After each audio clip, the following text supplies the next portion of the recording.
In honor of Christmas, let's read the Polar Express. Again. The Polar Express, written and illustrated by Chris Van Allsburg.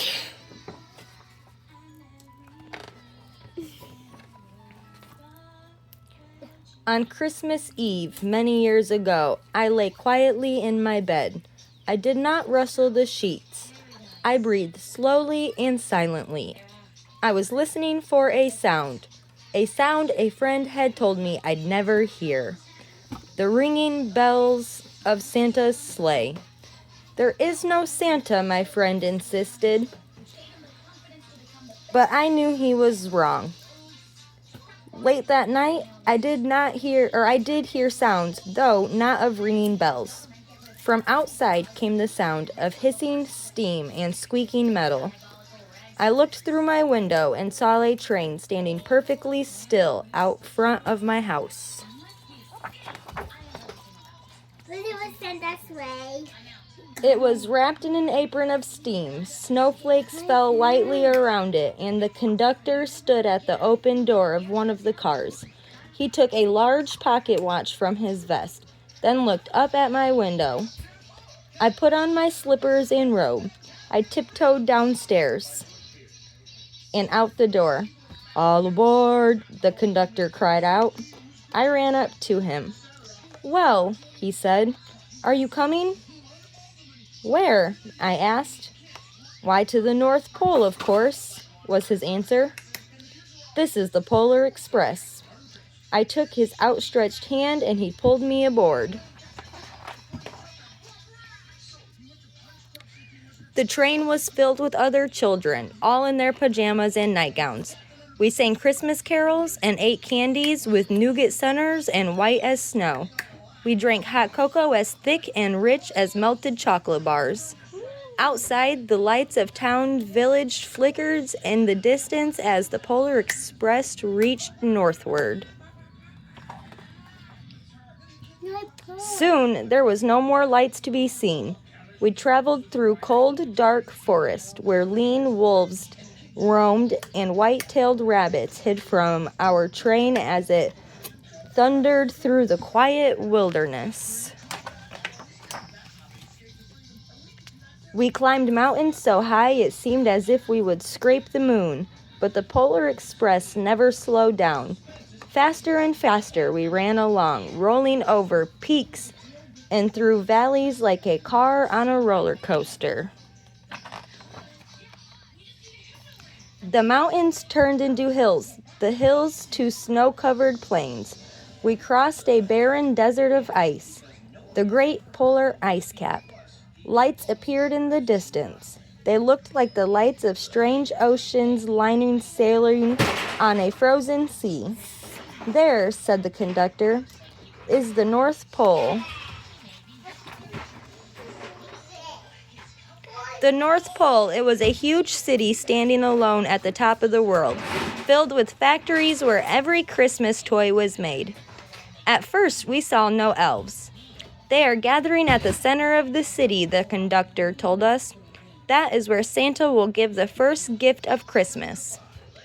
Who receives the first gift, we all asked.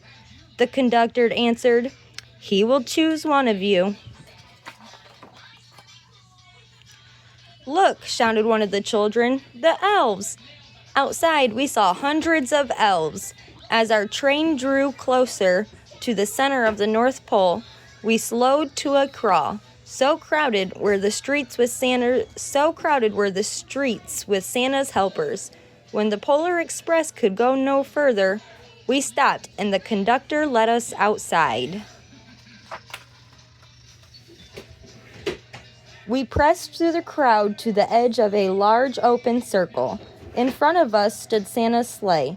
The reindeer were excited. They pranced and paced, ringing the silver sleigh's bells and hung from their harnesses. It was a magical sound, like nothing I'd ever heard. Across the circle, the elves moved apart and Santa Claus appeared. The elves cheered wildly.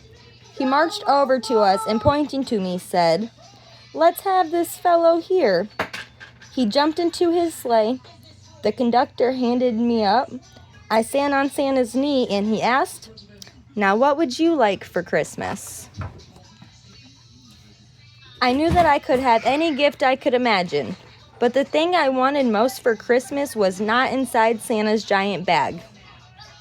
What I wanted more than anything was one silver bell from Santa's sleigh.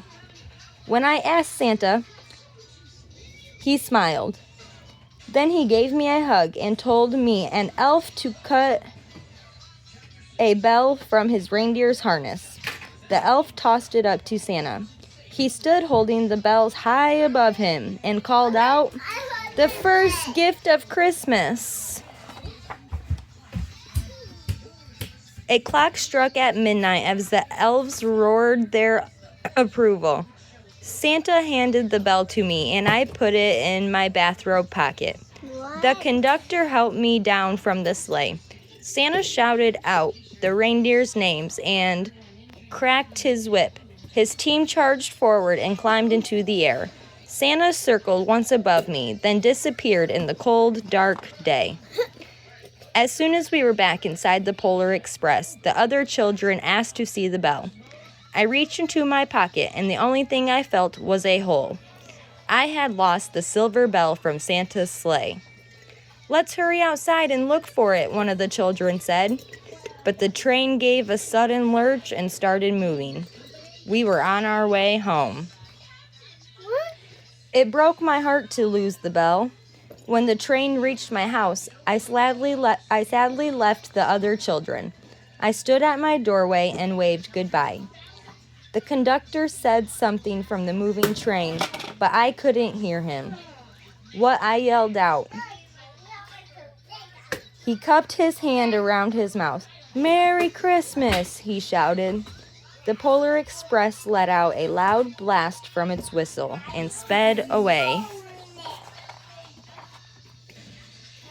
On Christmas morning, my little sister Sarah and I opened our presents. When it looked as if everything had been unwrapped, Sarah had found one last small box behind the tree. It had my name on it. Inside was the silver bell. There was a note. "Found this on the seat of my sleigh. Fix that hole in your pocket. Signed, Mr. C." I shook the bell. It made the most beautiful sound my sister and I had ever heard. But my mother said, "Oh, that's too bad." "Yes," said my father, "it's broken." When I'd shaken the bell, my parents had not heard a sound.